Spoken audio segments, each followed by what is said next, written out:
And welcome in everyone to Redacted on this Tuesday. I'm Clayton Morris. I'm Natali Morris. Well, we got some bombshell news on the Zuckerberg front. We're going to peel back exactly why in the world Mark Zuckerberg has decided to come forward right now and admit that, yes, he's been colluding with the Biden and Harris administration to censor your content across all Meta platforms. Why right now? Why the timing of all of this is happening right now is very curious. I'm not going to do it anymore. You can trust us now. Okay. So even though an election's going on, you still can feel safe on Facebook. I don't know. Do you? But you're right. It's very fishy. Yeah, there's a lot to unpack and infuriating. You know what else is infuriating is that the FDA has approved a new COVID vaccine. Guess how many humans they tested it on? Thousands? Zero humans, but they... All of no. them. Well, I guess... if you take it, you will be a test subject. So whoever takes it will be. Guess how many animals? We don't thousands. know. Oh, sorry. Okay, guess. Well, you want to... One hamster. You could just do the story right now if you Okay, I'm not want. very good at this. Anyway, I'm going to tell you about all of the data we do and don't have around the new COVID vaccine and why it's got emergency use authorization. Also, we're going to talk about RFK Jr. sitting down with Tucker Carlson. A number of big news items revealed over the past 24 hours as it relates to the CIA, as it relates to Donald Trump, as it relates to Mike Pompeo. What does it relate about the JFK assassination? We're going to talk about all of that. And I see a thing up here that just says EVs. Right. So what we're going to talk about for EVs is that Ford has continued to put some nails in the coffin for the electric vehicle craze, because capitalism seems to be taking care of that. So we're going to look at the data around EVs and why the Biden-Harris administration continues to double down, saying they are the future when it doesn't seem like they really are. We're going to talk about all of that and more on today's show. Judge Andrew Napolitano is going to be joining us here in a few moments. Very excited about that. I haven't seen the judge in a few years, so great to have him here on the show to talk about this Zuckerberg story. But first, we want to tell you about our friends over at Tax Network USA, because if you owe back taxes, well, you know pandemic relief is over and it's time to deal with it. And along with hiring thousands of new agents and field officers, the IRS has kicked off the year by sending over 5 million pay-up letters to those who have unfiled tax returns or balances owed. So don't waive your rights and just speak to them on your own. They are not your friends. Tax Network USA, they are your friends. They are a trusted tax relief firm, and they've saved over $1 billion in back taxes for their clients, and they will help you secure the best deal possible, whether you owe $100 or $1 million. They can help you if it's business or personal taxes. Even if you have the means to pay, or if you are on a fixed income, they still are going to get in there and make you the best resolution to your tax burdens once and for all. So call them at 1-800-958-1000. You'll get a free private consultation, or visit tnusa.com/redacted. One more time, that's tnusa.com/redacted. Well, one day after Telegram's founder Pavel Durov is rounded up by the French government, Facebook's Mark Zuckerberg has released a bombshell admitting he's been colluding with the Biden administration to censor dissenting posts that are critical of Kamala Harris and President Biden. Here's just a little excerpt from his letter on Meta letterhead yesterday. In 2021, senior officials from the Biden administration, including the White House, repeatedly pressured our teams for months to censor certain COVID-19 content, including humor and satire, and expressed a lot of frustration with our teams when we didn't agree. Ultimately, it was our decision whether or not to take content down, and we own our decisions, including COVID-19 related changes we made to our enforcement in the wake of this pressure. So they admit to taking down this content. My old friend, Judge Andrew Napolitano, has one of the keenest legal minds I know. He hosts a great show called Judging Freedom. You can find it on YouTube and other platforms as well. And the judge joins me now for the first time here on Redacted. Judge, welcome to the show. Great to see you.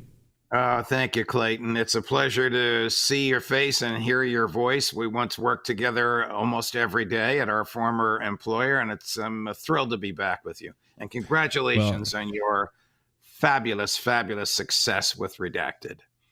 Well, thank you so much, and likewise with your show as well. And it's a show I watch very often, and love what you're doing over there. It's great to see that you have a voice in this crazy time. We need more people like you who are able to provide some clarity in this madness right now. So this story hit, and I thought, oh my gosh, Judge, it would be perfect to talk about this. When the government pressures a private company like Meta to censor speech, Judge, does that constitute a violation of the First Amendment? Well, in my opinion, it does, but regrettably, Clayton, the Supreme Court ruled just 3 months ago that it does not, because the Supreme Court said the private entity, in this case Meta, is free to tell the government to go take a hike, even though the government, of course, has a lot of carrots and a lot of sticks that it uses. Just to get down to basics, the First Amendment, of course, only restrains the government. It says Congress shall make no law abridging the freedom of speech. Today, that means no part of any government may make any law or do anything that interferes with the freedom of speech. Key word is government. Meta, of course, is a private bulletin board, and they can decide, regrettably, if they don't like what a guest on Redacted or a guest on Judging Freedom has said, they can, as we both know they have done, take us down at their own whim. What happens when they're responding to pressure from the government? The Supreme Court has said government is free to pressure. Government has the freedom of speech. I reject both of those. We can get into that if you want. And Meta and the others are free to reject the government. It's very difficult to reject an entity as powerful as the federal government. Now, why did Mark Zuckerberg come out with this letter? I think Mark Zuckerberg is very smart and is probably afraid of something called the state action doctrine. The state action doctrine teaches, I'm going to put my hands over my face, that when the private entity and the government are so intertwined in a symbiotic relationship for the benefit of both, such that you cannot tell who's calling the shots, then the restrictions imposed on the government, the First Amendment, will be imposed on the private entity. So if Mark Zuckerberg continues to comply, if Google complies, if X complies with the demands from the government such that you don't know who's calling the shots, then a court could decide the First Amendment applies to these private entities and they will not be able to punish because of the content of speech. So as a user of Facebook, I wouldn't know that there was this behind-the-scenes portal. We now know, according to RFK Jr., that there was a behind-the-scenes portal set up by the Biden administration with these social media companies almost immediately after Biden took office.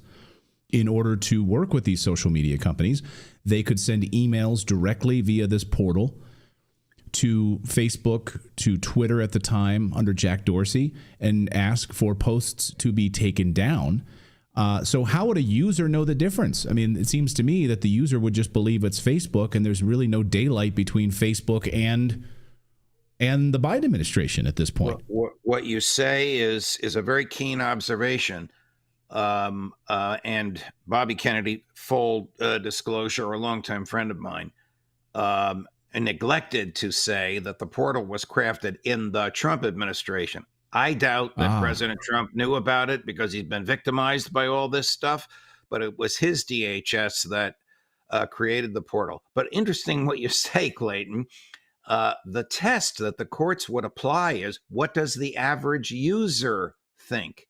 The average user, you and me, or the millions that watch us, does not know who's calling the shots. When it is not known who's calling the shots, that's an indication that the private entity and the government are engaged in state action, and then the First Amendment can apply. This has not been used yet against any big tech, but it's coming. It came very close in that Supreme Court opinion that I just told you about. And honestly, the Supreme Court rejected this application not on the merits, but because the people bringing the claim did not have standing to sue, meaning another case alleging that what the Trump DHS had done and what the Biden DHS, according to Mark Zuckerberg, is still doing constitutes state action. The Supreme Court's going to have to confront that, and it won't be able to punt on it. Can I give you an anecdote? Can I just regale you with an anecdote? So on our show a couple of years ago, of course, we were struck and taken down by YouTube when we were reading Pfizer's own documents. One of the stories that we did on our show was about women experiencing menstruation problems as it related to, the shot, right? And when we had uncovered this information, we reported it here on the show. We received so many emails from women and husbands who said, "Thank you for doing that story. My wife has experienced this. She was a part of some sort of Facebook group that was then removed from Facebook. It was taken down and banned. Women who were experiencing similar issues as it related to their menstruation." So these women had no way of forming a community. It was banned by Zuckerberg's Facebook. And of course, I'm left wondering how many of these women or other individuals were left harmed as a result of, you know what happened 3 years ago by these big pharmaceutical companies. Right. And they didn't have a way to communicate. They didn't know what was going on. And how many people were harmed as a result of not having this sort of free speech that they should have had or been able to have on Facebook? What do you make it? I know it's a sort of a nebulous question here, but do you think we'd see any cases against Facebook in that way? The idea that Facebook is a private bulletin board relieves Mark Zuckerberg and the people that run Facebook of the obligation of respecting the freedom of speech. If the state action doctrine that I described a few minutes ago were to be applied to Facebook, then he could not strike anyone, could not ban any groups because of the content of the speech. Just like the government theoretically cannot punish someone because of the content of their speech. I say theoretically, there are exceptions to this. Mark Zuckerberg would not be able to do so either. And I'm not picking on Mark. We're just using him as an example, since you and I are both users of Facebook, and since he made this rather startling admission just 24 hours ago. Do you think that this rises to a level of coercion? Could this kind of government pressure on social media companies be considered a form of coercion? And if so, then wouldn't that be criminal? It's absolutely coercion. It's absolutely coercion. When the government calls you up and says, "We want you to do this and we don't want you to do that," particularly if they visit you, the people that visit you are master intimidators and are armed. They're called FBI agents. That's absolutely coercion. Is it criminal? It's misconduct in office, which is a very low-level crime. Very few people, you and I would, but very few people, if the FBI came calling, would say, "Where is your warrant?" And they'll say, "We don't have one. Goodbye."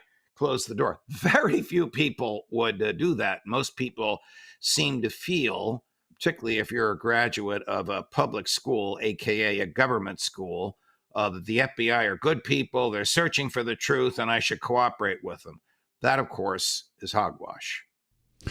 Is there any legal precedent here for the United States government in this way censoring Americans' speech in this way and going to such great lengths to do this? Can you think of any other examples? FDR censored the Chicago Tribune in the late 30s for printing what was already public, which was the location of U.S. Navy ships. Now, the censoring consisted of the post office not accepting the Chicago Tribune for mail. At the time, many newspapers were mailed.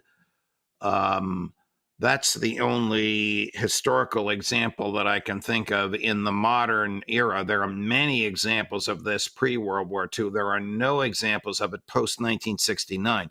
1969 is a turning point in First Amendment jurisprudence in a case called Brandenburg, a unanimous decision, which basically says to the Supreme Court, in which the Supreme Court basically says to all government, hands off the freedom of speech, period. Can I ask you sort of a nebulous question? So the government is doing, before you ask me, the government is doing indirectly DHS pressuring or negotiating with Facebook. what it absolutely cannot do directly, prohibiting speech because of its content. I'll get you out of here on this, Judge. Do we have free speech in the United States? We have the government chilling free speech, that is, doing things that would give people pause before they criticize the government, and that is a violation of free speech. And we have the government doing what Mark Zuckerberg just revealed, indirectly what it cannot do directly. To the extent that the First Amendment says to the federal government, stay out of the business of speech, the federal government violates it every single day. My guest has been Judge Andrew Napolitano. Dear friend, great to see you. His show is called Judging Freedom. I encourage you to check it out, become a subscriber. And Judge, we hope to have you back on a regular basis here on Redacted. It's great to have you here. It would be my pleasure, Clayton. Thank you very much. All the best to you. Thanks so much, Judge. Appreciate it. Great to have Judge on the show. Thank you, Judge. And, he's absolutely right. And they're doing this every single day. So you get these individuals who are scared then to come forward because they're seeing FBI agents showing up at their door, and trying to silence them.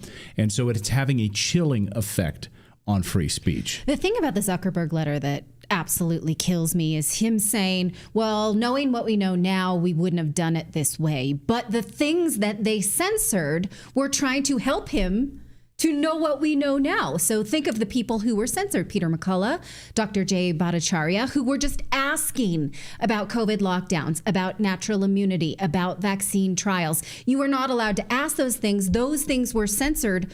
We could have known if we had decided not to know. Well, and I cannot accept that. This mea culpa, we just didn't know what we didn't know. It's because we were trying not to know. I don't buy his apology at all. I think, I've said, I think Mark Zuckerberg is a creep. And I think he is morally compromised. And in fact, in the chat right now, Renee Lee Greco, she says, I worked with Twitter research in Boulder, Colorado for Elon Musk's takeover of Twitter. And they were only focused on two things: politics and direct messages. So she worked for Twitter research for Elon Musk's takeover, and they were specifically asking and wanted information about direct messages and politics. And Tony Sciarrugia just earlier today tweeted the reason that Mark Zuckerberg is now doing this and dropping this letter is because he has access to the data. He knows the private messages and metadata that Facebook has, and he's trying to get out in front of this because once whistleblowers start coming forward with information that was hidden inside of Facebook, it would be absolutely damning. So he's basically getting out in front of this saying, yeah, sorry, we know whistleblowers are coming forward. We absolutely colluded with the Biden-Harris administration and we on this. didn't mean to. Sorry. Right. And I think a positive spin on it is these other companies are going to see this. Regardless of why he's doing it, I'll use Natalie's favorite word, irregardless of why he's doing this. Do I say that?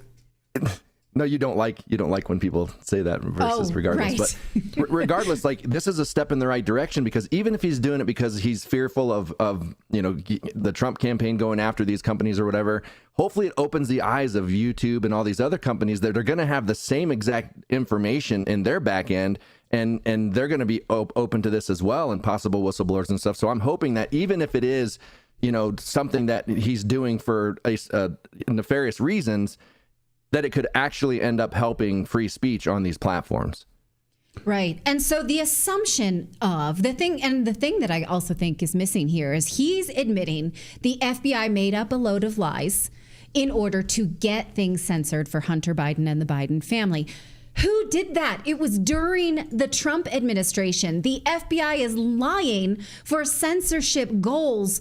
Why is that okay? Who's punished? How is that going to stop? How do we know, no matter who is in charge, because again, Trump was president at the time, that this won't still happen? It's just this big sort of I feel like a trap door has fallen out and we're all standing there just floating on nothing. We have no answers, but it gets worse. Well, you talked about Peter McCullough and these other sort of high-profile doctors who were censored and banned, but I see so many people in the comments here who are saying, I was banned, meaning you, the viewers, were banned. Right.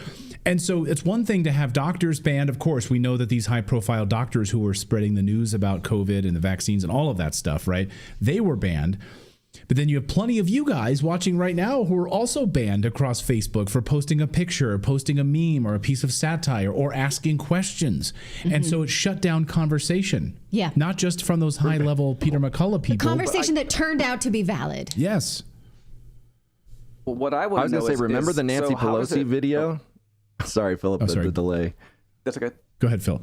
Let's let Philip talk for. I was going to say, what I want to know is like, so if the government through Facebook had access to our private messages, how is that not blanket surveillance of U.S. citizens? I mean, because that's what that is. That'd be like them sitting in everybody's living room. Right. And that's the point that I think you might start seeing in some of these lawsuits, and what the judge just talked about is if you have this coercion from the U.S. government and Facebook then carries it out and the user doesn't know the difference, didn't know that the Biden administration on the back end was actually forcing this move, in a way, they're basically getting access to this information, the sort of backdoor portal that Americans have no idea about. And so I think, and also the fact that Facebook has been sharing this information with the federal government. So in many ways, it is like the NSA just having access to all of your conversations. Right. What were you going to say, David? Well, I was just going to say, I remember that you guys probably remember also when they took that Nancy Pelosi video down where somebody slowed down her audio and it made her sound drunk. Right. And this was like just completely out of, it's obviously satire, obviously a joke, but like they couldn't handle that. So they ended up taking that down. So it's just like they were taking down memes and stuff like that and also legitimate information. So I'm just hoping that this is like a correction that we'll start to be able to post whatever. I mean, I'll see with my own content on Facebook, like if it survives. I see a lot of people saying they're still banned on Facebook. So, I mean, yeah, again, well, you see what they're going after, the Telegram founder. And of course, we know that they're probably going after Rumble as well. So again, these free speech platforms are under attack right now. So we'll see what happens in November. Well, how this all changes. We are allowed to talk about the COVID vaccine. YouTube has changed its rules around what we can and cannot say. So we can say certain questions, and guess what? I have questions because the FDA just issued an emergency use authorization for a new COVID vaccine to be rolled out in the fall. Why? Why is the question? I have a lot more questions, and we're going to get to that together. Hulick, I was just saying, Hulick in our chat says, Dear Clayton and Natali, surely you both realize that in the new normal, one is not allowed to inquire about anything. We're going to try. Well, we're going to try. We're going to try. But first, why don't you tell everyone about Moo? Well, the rest of 2024 seems to be intriguing for investors, myself included. We have the U.S. presidential election, of course. Will it be Trump? Will it be Harris? Will it be somebody else? We don't know. Will we see inflation reduced? Will we see Fed rate cuts coming in September? If you're interested in exploring stocks related to these election themes right now, the Moo trading app is also our sponsor today. It's a great tool to help you get started trading. We see these big periods and big swings in the economies, whether it's 2008 or 2020, given the pandemic, and a lot of money was made by people who were smart investing at the time, strategizing and investing in companies that really could be propelled to the future after those crisis periods end. Another option you can do right through the Moo app instead of just regular stocks is ETFs. These ETFs offer high liquidity and low entry barriers. You can easily check their status with just one click. You'll find detailed information like fund company data, position details, management fees, helping you make informed decisions when you're investing. All of it is in the Moo app. Now, I recently teamed up and brought you exclusive benefits to our U.S. audience, up to 20 free stocks. Yes, you're going to get 20 free stocks, 5 more than the usual new user bonus, only if you sign up through our link right here on your screen and meet the deposit requirement by the 31st of August. Terms and conditions apply. Make sure you use our link to sign up and lock in those benefits. On top of that, you can also join and enjoy the 8.1% APY for a limited time. So if you've got cash just sitting in the account and you haven't invested it, 8.1% APY for a limited time. Check out right now on our website, right here, the link on your screen. Grab it today. The app is also available for Canadian users, offering a 6% per annum on funds under $10,000 for 60 days and a steady 2% per annum for funds over $10,000. Just use the very same link below to sign up and check out all the additional benefits for Canada. And excuse me, I'll take that again. What's my microphone not on? I want to tell you something important. The FDA issued an emergency use authorization for a new COVID vaccine to Pfizer and Moderna. Here is their release about it. I want to make sure that you have access to this data, and we're going to go over it together. Everything I'm going to show you is from their data. I am not extrapolating anything. Once we go through this, you're going to have the same question as me. Why? Why do we need a new COVID vaccine? Why is it considered an emergency? And I don't want to bury the lead. So again, why no clinical trials? None. Zero. That's right. You guessed it. There are no human clinical trials on this new COVID vaccine. So how did the FDA decide to authorize this? They used animal testing, but we don't even this time get to know how many animals. Recall that the second COVID vaccine was tested only on 9 mice. Well, this time we don't get the number. It just says animals. We're not sure which animals. We don't know how many animals. I was not able to find it. But again, I'm pointing you to all this original data. So if you find it, you let me know.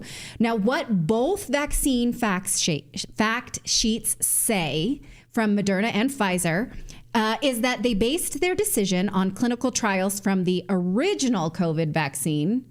Why? How can they do that? Right? They're saying it's close enough. Similar recipe, grandma's recipe versus second generation recipe. Okay. Even though those trials never showed that those vaccines stopped COVID, they weren't tested for that.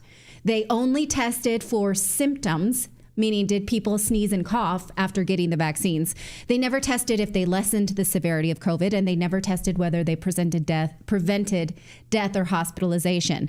They also showed high incidence of injury, but the FDA thinks those are hunky-dory and fine, and they can be applied to a new batch of COVID vaccines. That's what they're saying.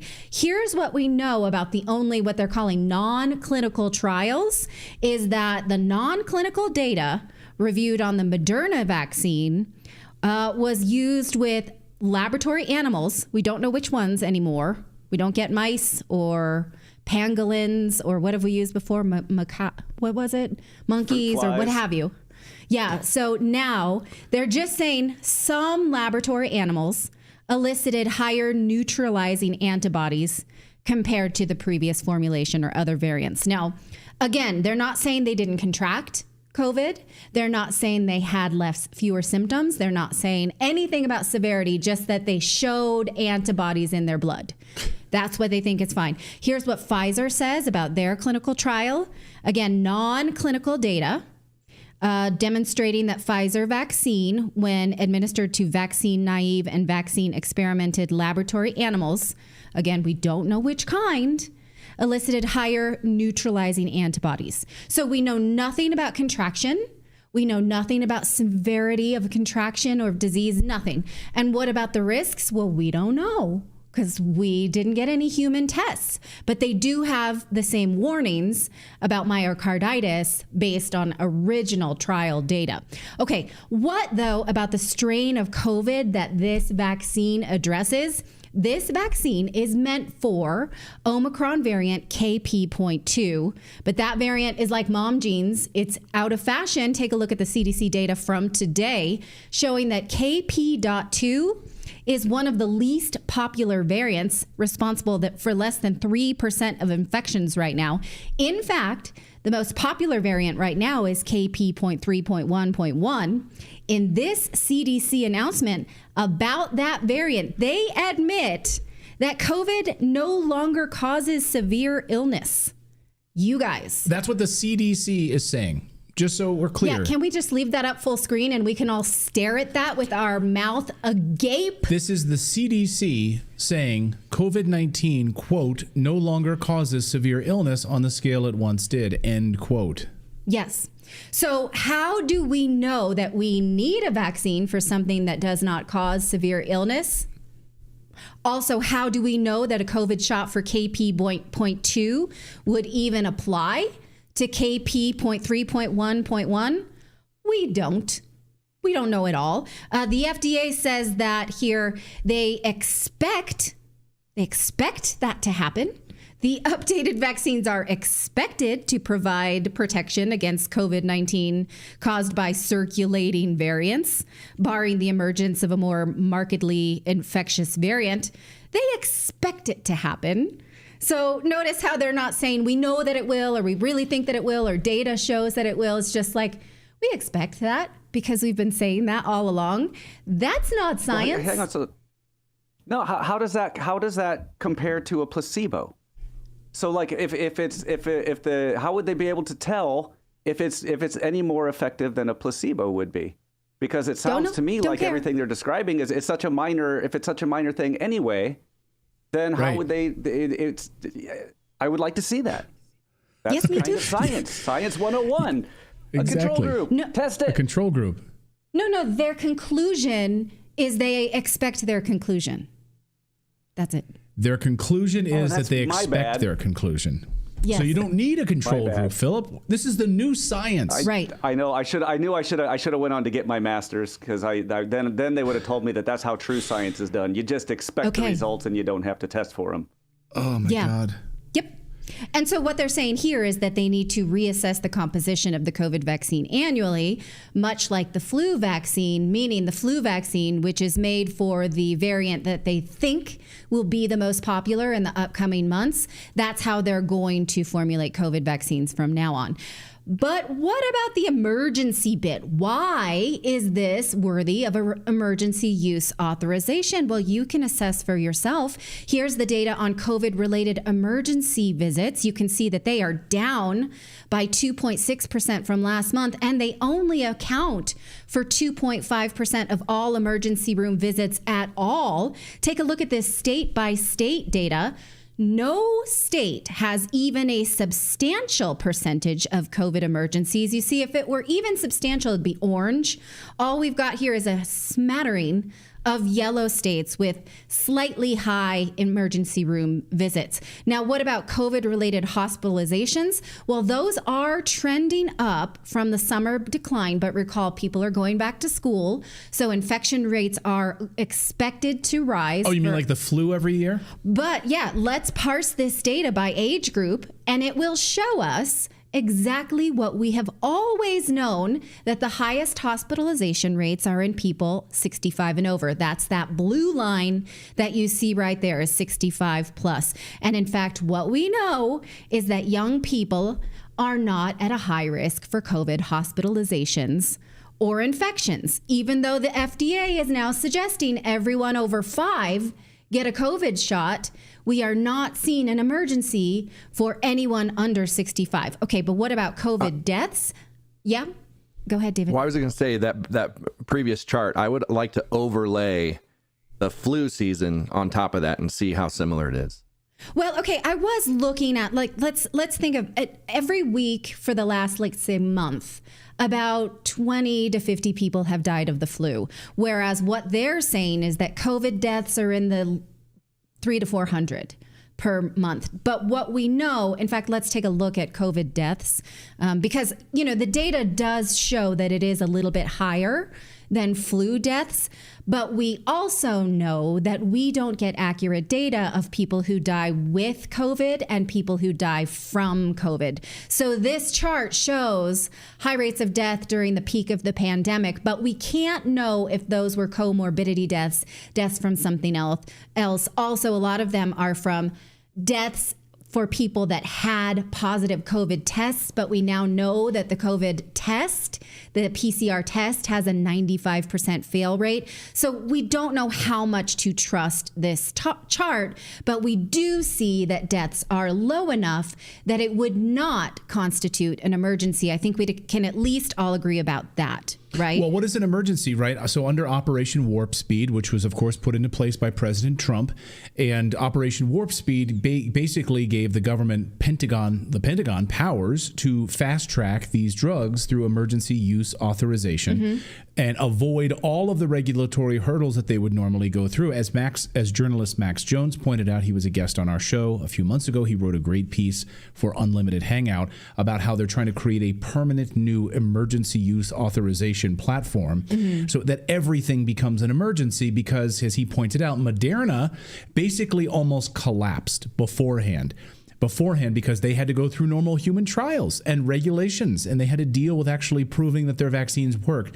Once they were able to get this emergency use authorization, they were able to avoid all of that and then make billions of dollars. They don't like the regulation. They don't like the fact that they have to go through these trials. Right. So they're telling us what happened. Yeah, please. Oh, sorry. I was just saying, what happens then if there is an actual emergency? If right, because people have cried wolf so many times. Yeah, people have cried wolf so many times. Right, exactly. Great point. Yeah. So I think that I've proven to you that the CDC itself shows us that we don't have a COVID emergency. So then why do we have an emergency COVID vaccine and again, why does this new COVID vaccine exist when we don't even know how it works in humans? We don't have proof that it does anything that they told us that it would do. And again, there's no emergency. Well, here's how the FDA, the major question, why, right? Here's how the FDA answers that. They say that vaccination continues to be the cornerstone of COVID-19 prevention. And then yada, yada, yada, some nonsense about, what effectiveness and blah, blah, blah. But see how, if you continue to look at this quote, how careful they are not to say that the vaccine prevents COVID or even severe COVID or hospitalization. They don't say that at all because the data doesn't support that. All they say is that is the cornerstone of prevention, which I'm going to give an LOL to that. If I could just react with a LOL. Well, and also, they don't give you any. So I just watched a hearing the other day where they were talking about why did they stop the trials on the initial one with the animals? And it's because a percentage of them didn't survive. But so we're not even going to know if they actually stopped the testing because of that. So are they doing the same thing? We only get the information up to the point where it survives or doesn't survive. There's so much data that we're not getting. Right. That just. Go ahead. Well, a lot of that animal data is because they killed the animals on purpose within 2 to 4 weeks of the vaccine trials so that we couldn't actually get long-term data.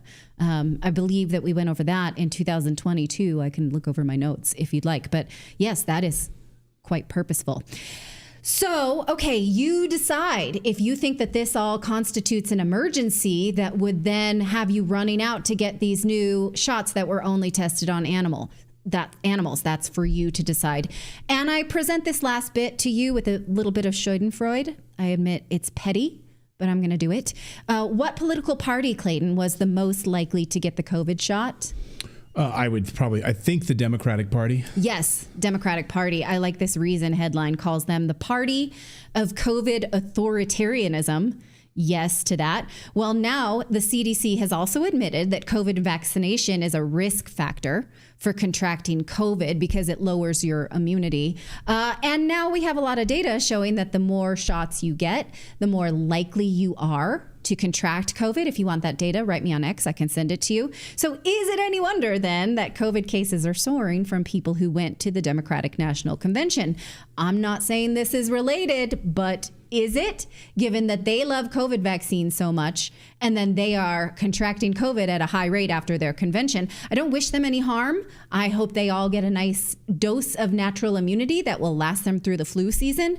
They don't now seem to need a COVID shot because we have proof that natural infection provides superior immunity to vaccination. But if they want to go get that shot, well, then they waste their natural immunity. So, if they want to take it, they can take it. It exists, right? But will you, based on this information, let me know in the comments.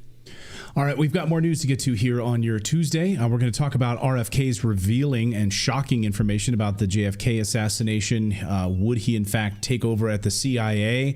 What did Trump tell him just the other day about the JFK files and so much more? He sat down with Tucker. We're going to talk about some of the fallout from that and some of the revelations in just a moment.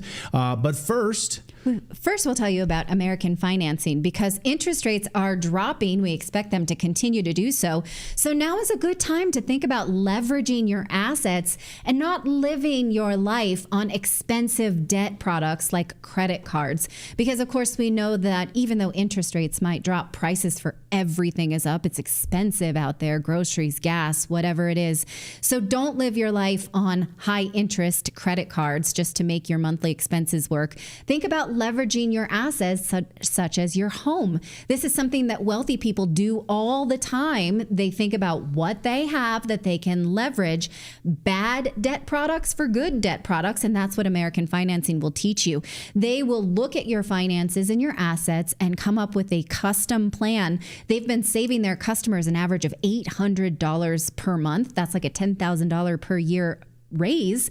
So call them. You have nothing to lose to just see if you can learn this, if you can feel comfortable with it, if you can, again, once you learn to leverage your assets, you're really on your path to growing your wealth. So call them at 1-866-890-8434 or head on over to americanfinancing.net/redacted. Once again, that's americanfinancing.net/redacted. Well, it's no surprise, of course, that Donald Trump was just hit with yet another indictment today, another 39-count indictment. This is, there's one of two people right now running, large-scale party members running for president of the United States. So they will do whatever they can to go after Trump right now. So this new indictment just hitting President Trump today on August 27th.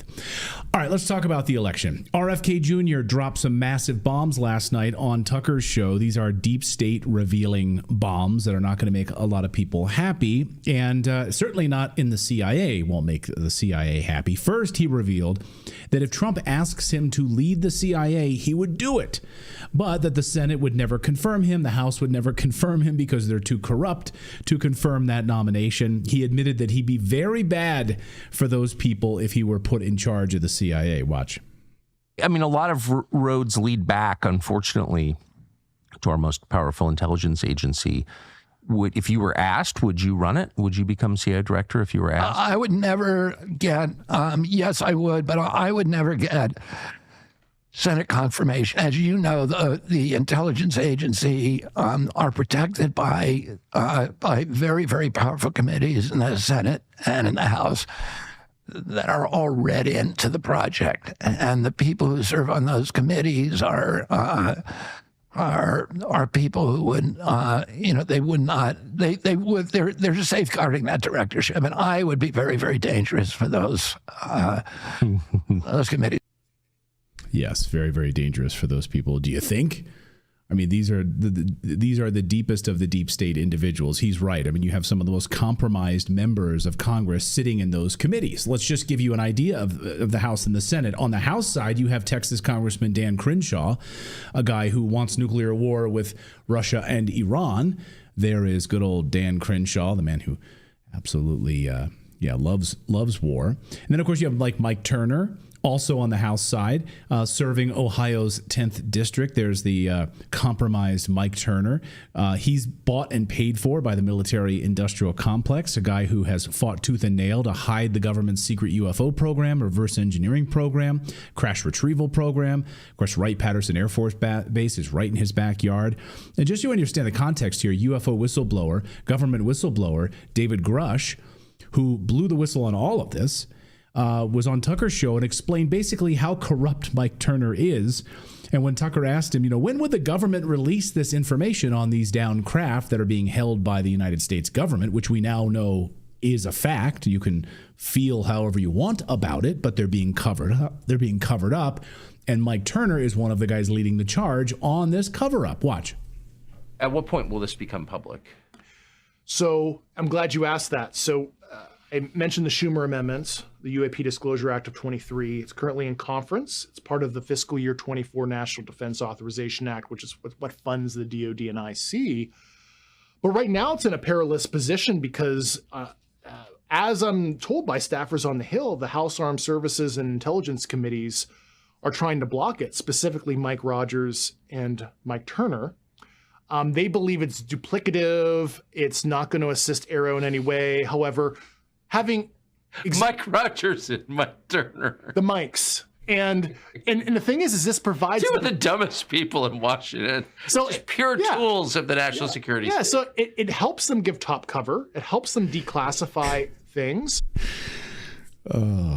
Tucker knows where the bodies are buried. And I love it when Tucker loses it like that. I mean, Mike Turner, the total tool of the national security state, as someone in the chat just said, non-human biologics, so off-world biology, biologics that are not from this earth, that the government has control over. Sure, I'd like to see that. I'd like information on that. Mike Turner standing in the way of that. So these guys are totally corrupted by the deep state, the military-industrial complex. You think they'd like RFK and they'd let him into the CIA? No way are they going to do that. But the biggest bombshells came around the assassination, of course, of his uncle, John F. Kennedy, the president. Trump had originally planned, when he became president, to release all of the JFK files. He didn't do that. Many of us were wondering why he didn't do that. Well, we now know why that was stopped, why Trump didn't release these documents, thanks to this. Listen. And yet in his, in your joint appearance on Friday, President Trump introduced you by saying that he plans to, if elected, establish a commission to declassify the remaining documents around your uncle's murder in 1963. Yeah. And I think everyone at this point knows the truth, which is the CIA is implicated in that. Those documents protect CIA, maybe among others. Well, whether they do or not, I mean, it's odd that they've not allowed them to be released. Cause what could possibly be the explanation? More than 60 years after my uncle's death, almost 65 years, 62 years after his death. And there's none of the people who were implicated in that crime are alive now. Yes. And the last ones have died off in the last year or two. And so it clearly is to protect the institution. Yes. And that's wrong. It's just wrong. And it's wrong for a Democrat and it's wrong for a Republican. It's just interesting, though, that a bipartisan list of presidents, these 6 decades, have kept those files classified. Well, you and I have both. I was astonished that Trump didn't declassify him because he promised to during the campaign. That was Mike Pompeo who did that. Yeah, and that I talked to President Trump for the first time about that this week. And what did he say? He said that Mike Pompeo begged him to, and I don't think I'm telling tales out of school here. No, I think he told the same thing to you. That's right? true. But he said Mike Pompeo called him and said this would be a catastrophe to release these. You need to not do it. And that, I want to say again, I think Mike Pompeo is a criminal. So that's my view. He's threatened to sue me for saying that, but I hope he will, because it's true. But that kind of tells the whole story right there, right? That the CIA is... Well, yeah, so that's why would the CIA be trying to keep these files classified if they had nothing to do with the murder? I don't really get that. I love that. Okay.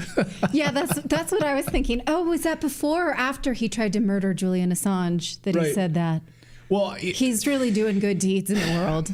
Glad he's so often on Fox News. Well, first of all, Mike Pompeo absolutely is a disaster and totally corrupt, and yes, did try to assassinate Julian Assange, responsible for keeping this information quiet about the JFK files and assassination of JFK.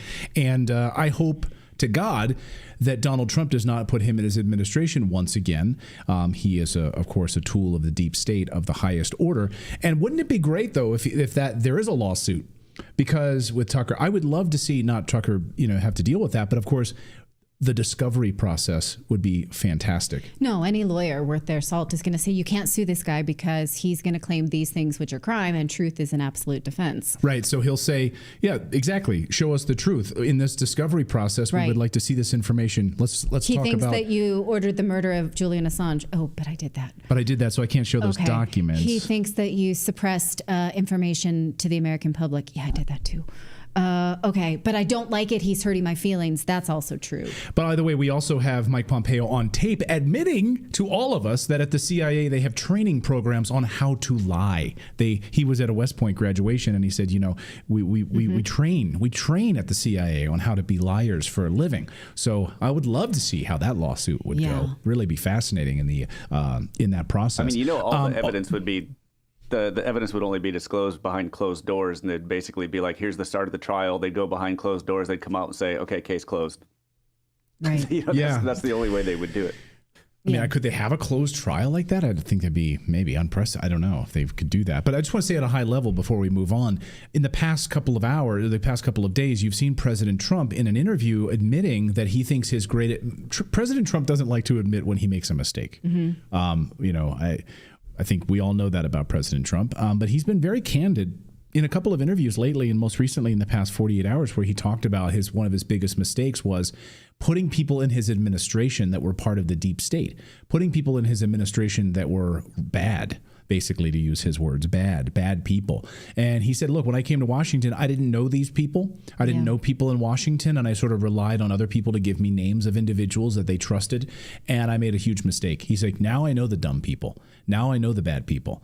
And anyway, that's the biggest concern from people like Colonel Douglas Macgregor and others is, would Trump put in place these same sort of deep state swamp rats like Mike Pompeo once again, because he's been circling the drain hanging around Trump again. So I hope that not. To Tucker's words, Tucker calls him a criminal. Go ahead, David. I was just going to say, I was talking about this on a video yesterday, that it seems like he's surrounding himself with better advisors this time. And the fact that he's brought RFK Jr., Tulsi Gabbard, lifelong Democrats into his circle just shows me that he's being more, he's just being more purposeful with who he's surrounding himself with this time. Yeah, it'd be interesting. We'll see. And again, look, you have executive branch is massive, right? So you've got a lot of jobs to fill when you take over the presidency and you become the executor. Basically, I mean, there's, it's not an easy thing to fill. So to manage to make sure that you're not getting deep state swamp rats in there is a very tall order. Let's hope he can do it. We'll see if that's what happens if he becomes president. All right, more news to get to here on your Tuesday. We're going to talk about how Ford may have just exposed the electric car scam in a roundabout kind of way. The numbers are shocking from Ford on electric vehicles. We knew it was a scam, and now we've gotten the numbers almost directly from Ford. Wait until you hear how much they're losing per vehicle. Per vehicle, every electric vehicle Ford sells, imagine how much money they lose. Take a guess. Put it in the chat right now. If you read the newsletter today, you might have learned about it in our newsletter. But first, if you suffer from daily pain, I need you to listen to this message very carefully. What we know about pain relief is changing forever. As we age, aches and pains are normal, and we're all searching for effective ways to relieve pain without any side effects and addiction. Let's be frank. We've all seen the horrors of the opioid crisis. My gosh, fentanyl, awful. OxyContin, you may have even been affected personally in your life. That's where a pioneering medical scientist comes in, Clint Winters. You may have seen the world-renowned health expert featured in the national media. He unveiled a natural pain reliever that's taken the world by storm. It's called Canoladine. It's 100% drug-free, and it's a way to get a full body pain relief without dangerous pills. Yes, Canoladine has become the go-to pain reliever for over 1 million Americans, hundreds of professional athletes, the UFC. Yes, the UFC now using Canoladine. No drugs. So what I want you guys to do right now is go to trycano.com/redacted and see for yourself. And right now, the best part is if you click on that link in our description and right here on your screen, you can access the only Canoladine product in the world for less than $1 per day. It's the future of pain relief. Clint has provided this private link. You got to try it until midnight tonight is when that link is available.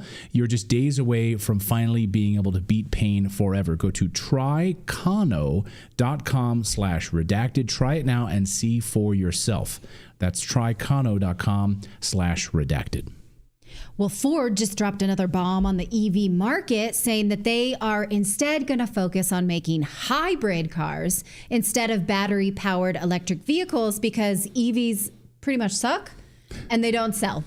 That's why capitalism is kind of taking care of this. The problem is, though, that the Biden and Harris administration is so committed to EVs, or so they say. Here is Ford's announcement about this, and you have to really read between the lines to realize what Ford is trying to say here, is that they're trying to shift away from EVs and focus on hybrids for several reasons. We've covered this before. For instance, remember this Consumer Reports article from 2023 that that talked about what is the most reliable car, what's in the shop the least, who has the more problems with what.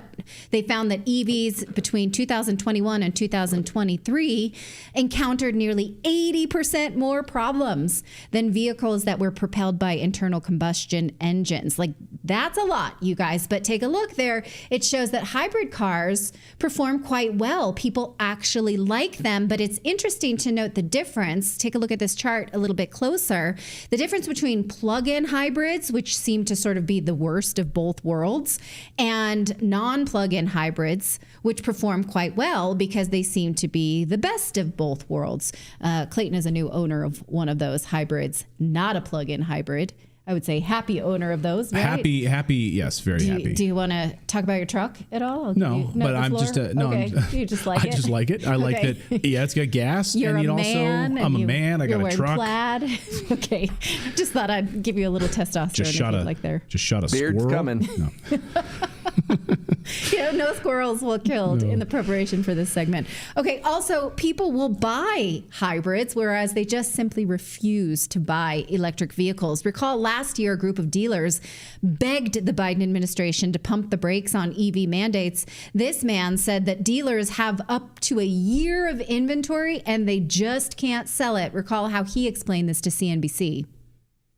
Still can't sell it. Consumer doesn't want it. The consumer's in fear over the infrastructure. The infrastructure is not there. The White House and the Biden administration and got way out over its skis with this mandate, and the consumer has to buy into it, and they're not. And the problem that exists now is, they force the manufacturers to spend all this money to build these plants and produce these vehicles, but the consumers aren't buying into it. They're afraid of range. They're afraid of where they're going to charge. And we're not talking about, listen, Tesla is a vanity purchase. People that have a Tesla, they have a second vehicle. Most people can't afford the first vehicle, never mind the second vehicle. And these people are coming out to the dealerships and they're buying these vehicles and they're afraid.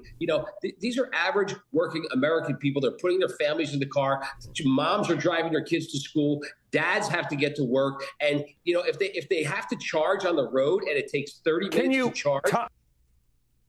Okay, he goes on to talk about how there was a brand new electric F-150, that's a truck with 25 miles on it, was marked down to $7,000 and it still wouldn't sell. A brand new Ford truck, but people don't want it because it's electric. That's a $20,000 discount. So it's no wonder now that Ford says that they just can't afford to make the cars that don't sell. Even with government subsidies, Ford is willing to take this loss. Here, they said that they're taking a non-cash charge of about $400 million to write off certain products that they've decided not to make, such as planned all-electric 3-row SUVs, and they just won't do it anymore.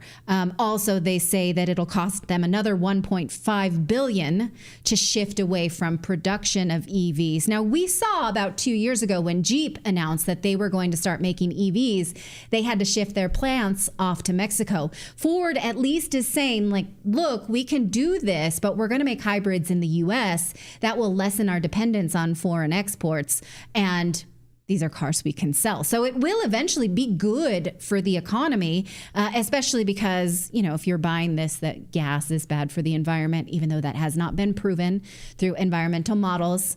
I can go on that tangent right now, but I'm going to save you that. If you want that data, I will send it to you. The problem, though, is that the Biden administration is still full steam ahead on EV requirements, and new EPA rules will require 56% of all new cars on the road to be electric vehicles by 2032. So what will happen when that requirement is in place, but automakers don't want to make them because they can't sell them, no one wants to buy them, that mandate will be worth nothing. We'll have no cars at all. Also, the Biden administration has done a crap job of building out all those charging stations that they promised that they would build. The infrastructure bill included $7.5 billion. That's spent money, taxpayer money spent. They said they're going to build 500,000 public charging stations for EVs across the country. But guess how many they've actually built? Anybody know?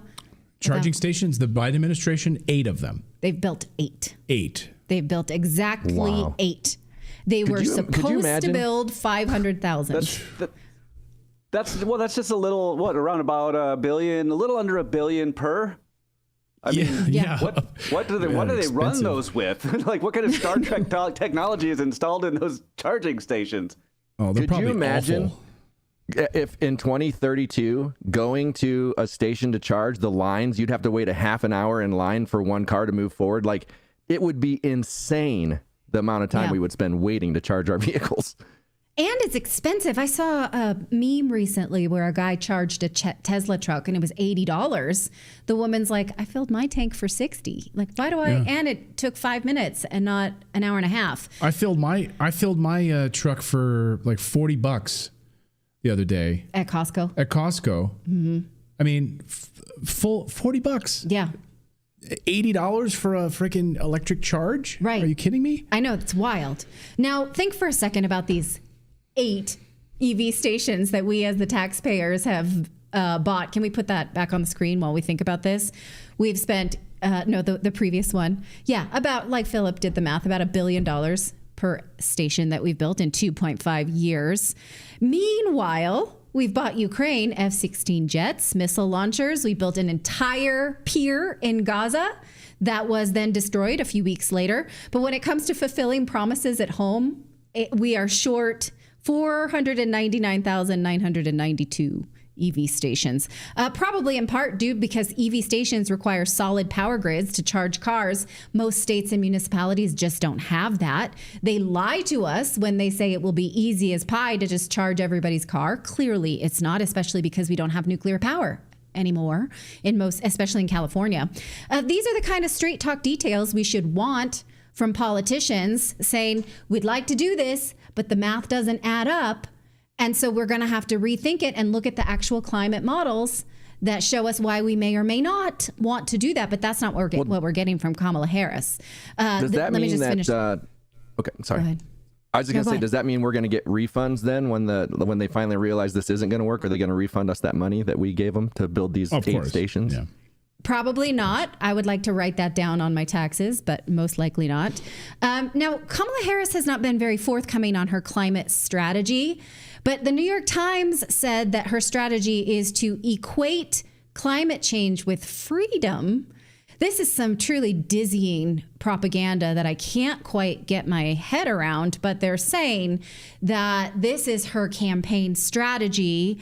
She wants to sort of recapture the freedom line from Republicans, as in the freedom to breathe clean air, the freedom to fight climate change. They're saying fighting climate change is patriotic, even though she has not offered any real policies at all for fighting climate change. She just wants you to think of it in an empowering yet nebulous kind of way. Well, how are you going to do that?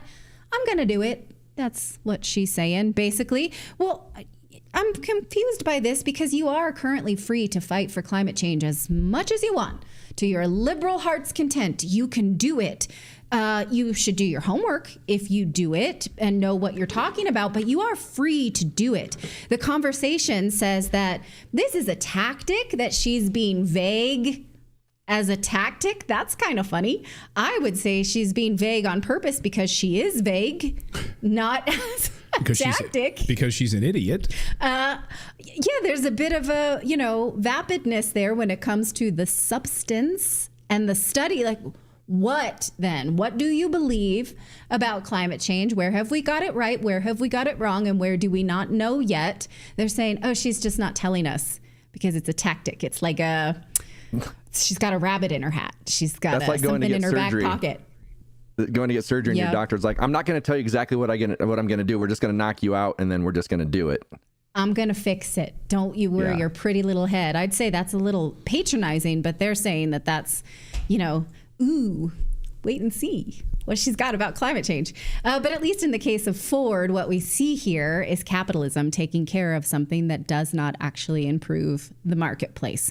We won't see EVs if they don't sell and they're not better for the environment, as long as capitalism is still allowed, which may not be for very much longer because liberals hate it. So let me know what you think of this EV and Kamala's super vague and exciting climate policy. Are you in for it? Are you waiting with bated breath like I am? Let me know. Darlene in our chat has a comment. Darlene Bradley says they haven't even mentioned the cost of replacing the battery or how those will be disposed of. Yeah, the cost of replacing those batteries is like the cost of putting in a new car. And we've talked about all of the components that go into an EV and how there's so many more mined earth minerals. There's no proof that this is better for the environment in any form or fashion. Again, I refer you to the interview we did with the author of Cobalt Red, just about how awful it is that we have all of these cobalt-filled batteries and are living our nice, suburban life while people are literally being buried alive and getting cancer in Congo. So study more is what I'd like to say before you get super excited about your EV. Speaking of liberals, the California State Senate just passed that bill, which would provide undocumented immigrants up to $150,000 in state-supported home loans. So if you're an illegal immigrant, good news, you can get a $150,000 state-supported home loan. So you do everything you can.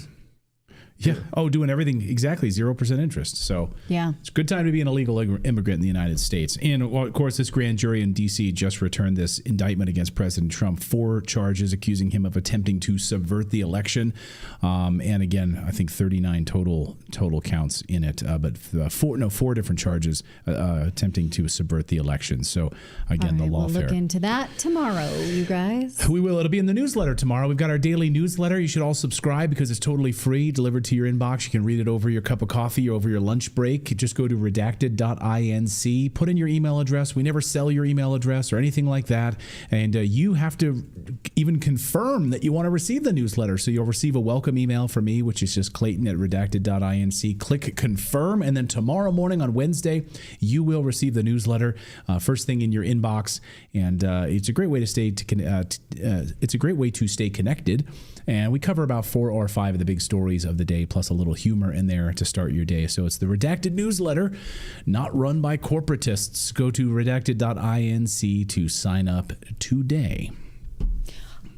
All right, that's going to do it for us. So we will see you tomorrow, everybody. Please show up. Show up tomorrow because it's my birthday. Do that for me. Come back. Be here for Natalie's birthday. We'll give you a good show. I will be working on my birthday. So come back. We'll see you then. All right, thanks, everybody.